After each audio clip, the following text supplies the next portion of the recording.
question, why are we here? My answer is, we're here to take care of unfinished business. That's right. Unfinished business. What took place 50 years ago in that march in Washington in 1963 resulted in the passage of the Civil Rights Act of 1964, the Voting Rights Act of 1965. It was a great success, and everybody declared victory, threw up their hands and went off to reap the benefits of affirmative action. But the problem with those movements back then, the anti-Vietnam War movement, the Civil Rights movement, and the Black Power movement, was that they stopped at the prison walls. They stopped at the prison walls. They didn't go over. And so we had still, the prison population in 1970 was something like 300,000. Today it's 2.5 million. 2.5 million human beings in cages. And another 5 million on leashes.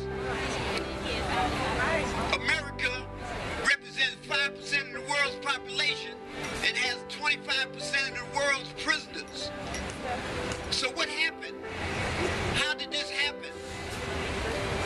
And on whose watch did it happen? Because until we understand that, we're going to repeat the same mistakes that we made after 1963 with this march on Washington. The Civil Rights Bill was passed to remove old Jim Crow. The Voting Rights was passed was to give us access, real access, to the political process. It was meant to enforce the 14th and 15th Amendment. Now we have the Supreme Court trashing the Voting Rights Act. And now we have this mass incarceration. So why are we here today? We're not here just to vent emotionally. We're not just here today to do another road show where we pass through Washington, D.C. and the people in Washington, D.C. are left the same way they were the day before we came. No, we're here to connect the dots. We're here to organize. We're here to meet one another and result in our communications.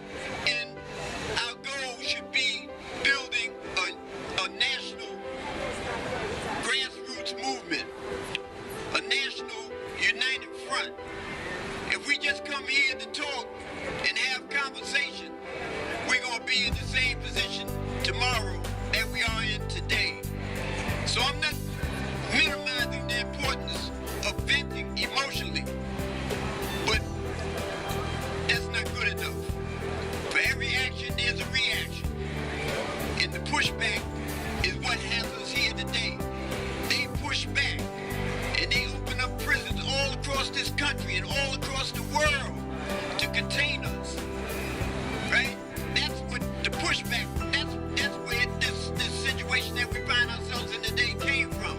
It was a pushback. Now we have to push back against this mass incarceration. We have to push back against this unemployment. We have to push back against lack of opportunity for our kids. We have to push back for a failing education system. These are the things that we have to push back for, and this is the reason why we're here today.